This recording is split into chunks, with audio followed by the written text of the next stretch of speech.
आज हम लोग सिंधु घाटी सभ्यता की बात करेंगे। इंग्लिश में इसे इंडस वैली सिविलाइजेशन कहा जाता है। यदि इसकी अवधि की बात की जाए तो यह 2600 ईसा पूर्व से लेकर 1900 ईसा पूर्व तक का काल इसमें आता है। हालांकि कहीं कहीं इसके कालों में अंतर देखने को मिलता है, लेकिन यह काल जो होता है एक सर्वमान्य काल है। हालांकि कार्बन 14 पद्धति के आधार पर इसका अलग ही काल निर्धारण किया गया है, जिसमें 2500 ईसा पूर्व से लेकर 1750 ईसा पूर्व तक का काल माना जाता है।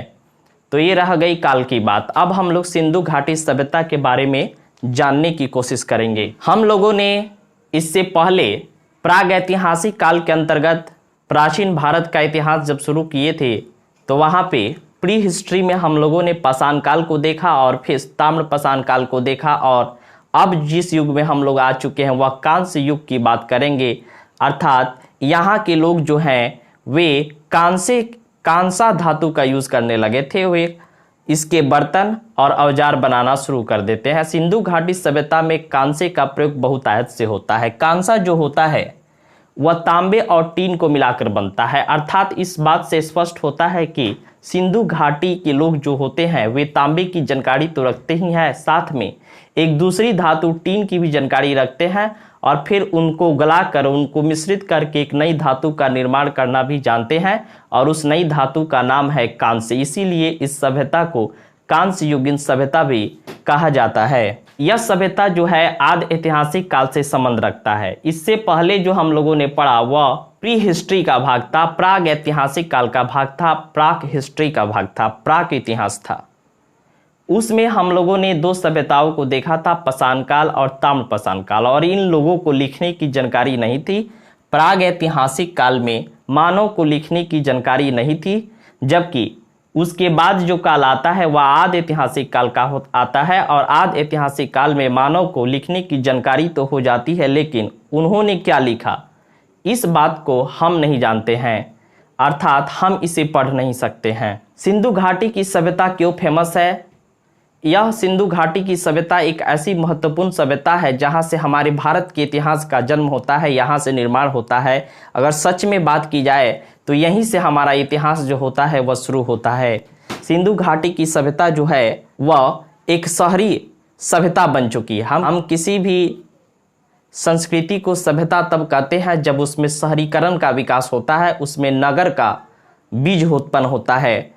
जब पूर्ण नगरीकरण का काल हो जाता है, अर्थात मानव शहरों में निवास करने लगता है, शहर की संस्कृति को अपना लेता है, उस काल को हम सभ्यता कहते हैं, उस काल को हम सिविलाइजेशन कह सकते हैं। इसीलिए सिंधु घाटी में जो संस्कृति जन्म लेती है उसको हम सिंधु घाटी की सभ्यता कहते हैं। इसका एक अन्य नाम भी है हड़प्पा।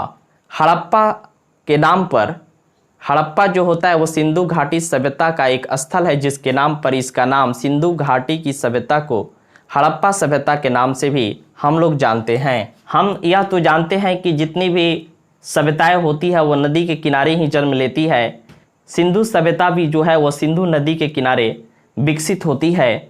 अगर सिंधु सभ्यता के समकालीन अन्य सभ्यताओं की बात की जाए तो विश्व में अन्य सभ्यताएं भी होती है। विश्व की अन्य सभ्यताओं को देखें तो अन्य 3 सभ्यताएं हमें देखने को मिलती है प्रमुख रूप से। पहली जो है वह मेसोपोटामिया की सभ्यता है जो इराक में विकसित होती है, और यह दजला फरात नदियों के किनारे विकसित होती है।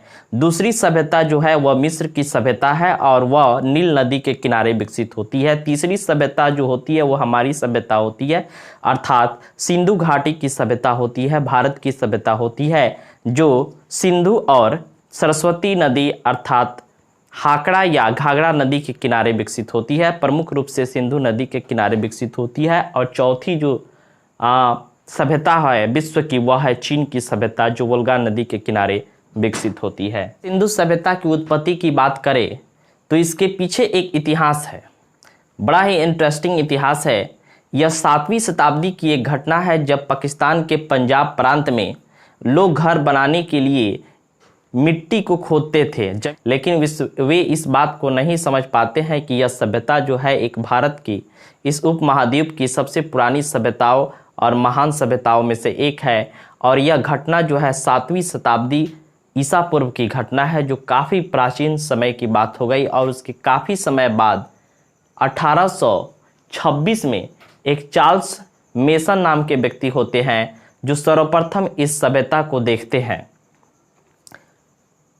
तो सर्वप्रथम इस सभ्यता को खोजने का श्रेय चार्ल्स मेसन के नाम जाता है। हालांकि उन्होंने इसके अलावा कुछ नहीं किया, इसीलिए इनका अब विशेष नाम नहीं है। इसके बाद हम लोग देखेंगे ब्रिटिश काल में 1856 में कनिंघम नामक व्यक्ति होते हैं जो सर्वप्रथम सिंधु सभ्यता का सर्वेक्षण करते हैं। और 1856 में ही ब्रिटिश गवर्नमेंट जो है वह कराची से लेकर लाहौर तक रेलवे लाइन बिछाने का प्लान बनाती है और इसके लिए खुदाई प्रारंभ की जाती है। तब जमीन के अंदर बहुत सारे अवशेष प्राप्त होते हैं। पर्यटन बंधु जो होते हैं वे सरकार को सूचित करते हैं कि यहाँ पे कुछ दबा हुआ है, इस सभ्यता किसी सभ्यता की निशानी है। हम लोगों ने सर्वेक्षण की बात किया। सर्वेक्षण जो होता है किसी प्राचीन सभ्यता का सर्वेक्षण की बात वह पुरातत्व विभाग करता है। पुरातत्व विभाग की स्थापना सर्वप्रथम भारत में 1851 ईस्वी में होती है। 1851 ईस्वी में होती है और यह कनिंघम के निर्देश के पश्चात होता है। कनिंघम के निर्देश पर ही आर्कियोलॉजिकल सर्वे ऑफ इंडिया अर्थात ASI की स्थापना होती है। 1921 ईस्वी में लॉर्ड कर्जन ने ASI के महानिदेशक के पद पर जॉन मार्शल को नियुक्त किया। जॉन मार्शल जो है उनके नेतृत्व में सिंधु सभ्यता की खुदाई आरंभ हुई और उन्होंने दयाराम साहनी को इसके लिए इसका कार्य सौंपा। और 1921 ईस्वी में दयाराम साहनी ने सिंधु सभ्यता का पहला स्थल खोज निकाला जिसका नाम था हड़प्पा। इसी हड़प्पा स्थल के नाम पर इस सभ्यता का नाम पड़ गया हड़प्पा सभ्यता, अर्थात सिंधु घाटी सभ्यता को हम लोग हड़प्पा सभ्यता के नाम से भी जानते हैं। अब तक सिंधु सभ्यता के 1500 के करीब स्थलों की खोज की जा चुकी है, जिसमें से करीब 900 स्थल जो है वो भारत में पाए जाते हैं। हाल ही में सिंधु सभ्यता के अन्य स्थलों की खुदाई हुई है जिसमें भगवान शिव के मूर्ति और नाग प्राप्त हुआ है, जिससे यह अनुमान लगाया जाता है कि इनका संबंध जो है वह निषाद के भील जाति से है। अब हम लोग सिंधु घाटी सभ्यता के विस्तार को देखेंगे, इसकी भौगोलिक सीमा को देखेंगे कि यह कहां से कहां तक फैला हुआ है। मांडा जो है वह चिनाब नदी के किनारे बसा हुआ है, यह जम्मू कश्मीर के क्षेत्र में पड़ता है और यह सिंधु सभ्यता का सबसे नॉर्थ वाला एरिया है, उत्तरी क्षेत्र है।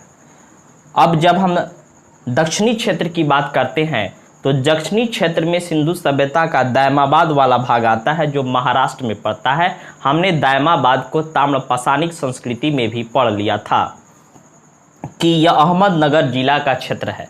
ये अहमदनगर में दायमाबाद को हमने पढ़ा था और ये दायमाबाद जो है अहमदनगर जिला में पड़ता है और वहाँ पे एक नदी है प्रवरा नदी, और यह प्रवरा नदी के किनारे वाला क्षेत्र जो होता है वह दायमाबाद है।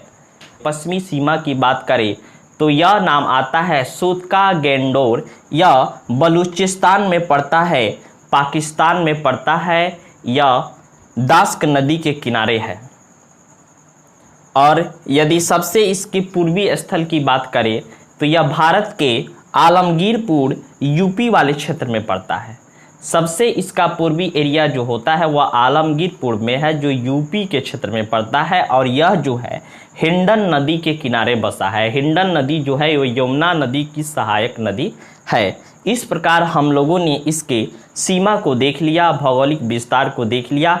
अब हम इसे और समझने के लिए थोड़ा सा भारतीय मैप पर आपको ले चलते हैं। तो हमने जिस मांडा की बात की थी, सबसे उत्तरी क्षेत्र यहाँ पर जिसकी बात की थी मांडा की, जो जम्मू कश्मीर में पड़ता है, वह यह वाला एरिया, यह उत्तरी क्षेत्र मान लीजिए यह मांडा है। जम्मू कश्मीर में आप देख रहे हैं मैप में, यहाँ पे जम्मू कश्मीर होता है।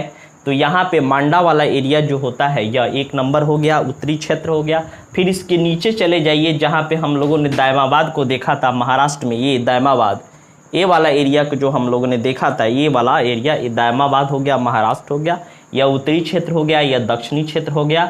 और यह जो है ये जो बलूचिस्तान में हम लोगों ने देखा कि सूतका गेंडोर है जो बलूचिस्तान में पड़ता है, पाकिस्तान में पड़ता है, दास्क नदी के किनारे बसा हुआ है।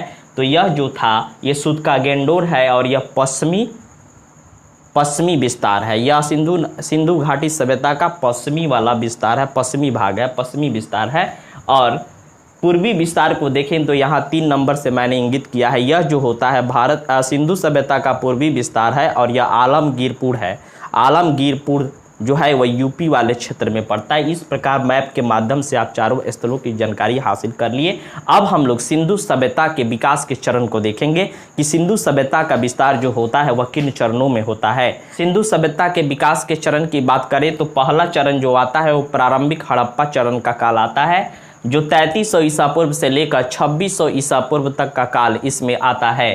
प्रारंभिक हड़प्पा चरण जो होता है वह हड़प्पा का आरंभिक चरण होता है, सबसे पुराना चरण होता है। उसके बाद परिपक्व हड़प्पा चरण आता है जो 2600 ईसा पूर्व से लेकर 1900 ईसा पूर्व तक का समय इसमें आता है। और इसी परिपक्व हड़प्पा सभ्यता को सिंधु घाटी की सभ्यता हम लोग जानते हैं और यही हम लोग इसके बारे में ही पढ़ेंगे। और लास्ट जो आता है बाद की हड़प्पा चरण या इंग्लिश में लेट हड़प्पा स्टेज जो आएगा वह 1900 से लेकर 1300 ईसा पूर्व तक का आएगा।